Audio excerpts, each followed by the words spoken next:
Pria itu begitu kaya sehingga rumah seluas 3.000 meter persegi tidak dapat menampung uang yang diperolehnya, ratusan pound emas disimpan di lemari pakaiannya dan puluhan koper dipenuhi dengan uang kertas. Istrinya ingin mencari sepasang sepatu untuk pergi keluar, tetapi membuka kotak sepatu dan ada uang di dalamnya. Pria itu tidak punya pilihan selain mengubur uang di halaman, menggali secara acak dan menggali uang yang telah dikuburnya terakhir kali. Pria itu sangat marah sehingga dia membawa 2 kantong uang lagi ke gudang dan baru saja membuka pintu dan uang yang ditransfernya hampir tidak membunuhnya. Dia tidak punya pilihan selain mendepositokan uangnya di bank, 30 juta dolar di bank ini dan 60 juta dolar di bank itu.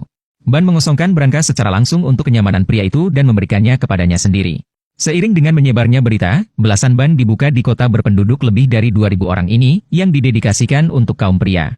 Agar bank-bank tidak mencurigainya, dia hanya membuka 20 perusahaan dompet, mencuci uangnya dan, karena tidak ada yang mengelolanya, menjadikan paman yang menyapu jalan sebagai ketuanya. Dengan gaji bulanan sebesar 300.000 dolar AS, Anda pasti ingin tahu bagaimana dia bisa menghasilkan begitu banyak uang.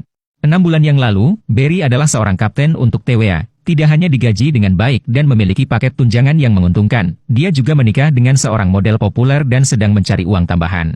Hanya menyelundupkan beberapa cerutu saat terbang.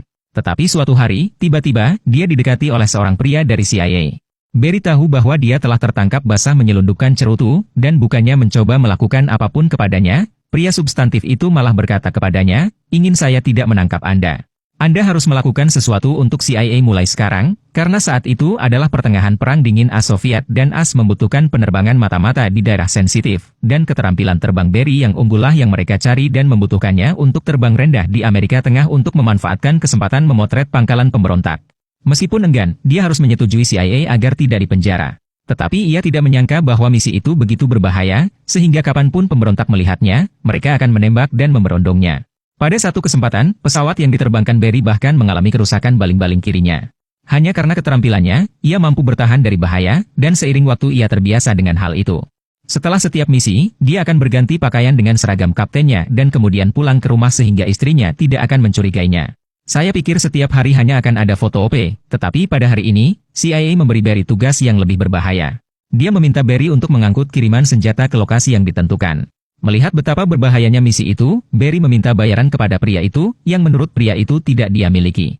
Tetapi lapangan terbang dan gudang semuanya milik Anda, jadi Anda bisa melakukan apapun yang Anda inginkan. Barry berpikir, apa gunanya saya jika saya adalah bandara yang rusak, tetapi apa yang terjadi selanjutnya dengan cepat membuatnya 10 miliar dolar lebih kaya.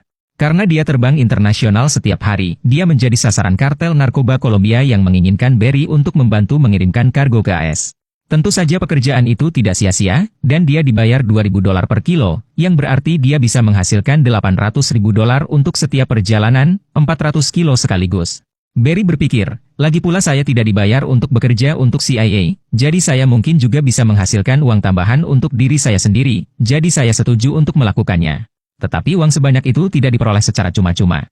Keterampilan terbang Barry harus diuji, karena landasan pacu terlalu pendek di hutan ini. Kelompok ini telah mencari pilot sebelumnya dan mereka semua menabrak pohon, dan Barry tidak mengecewakan mereka. Dengan keterampilan terbangnya yang luar biasa, ia melesat dengan mulus, menyapu dahan-dahan pohon. Mengikuti rute yang diberikan oleh para penyelundup, Barry berhasil menghindari pengawasan petugas penegak hukum dan menurunkan kargo di lokasi yang ditentukan. Siapa yang tahu bahwa tidak akan terjadi apa-apa selama persalinan, tetapi sesuatu akan terjadi ketika harus membagi uangnya. Segera setelah dia mendapatkan uangnya, angkatan bersenjata setempat mengepung mereka dan kemudian membawa Barry ke penjara Kolombia dengan semua giginya copot. Tetapi dalam beberapa hari dia dibebaskan dengan jaminan oleh CIA. Karena CIA telah menjebaknya untuk sesuatu yang bahkan lebih gila dari perdagangan narkoba.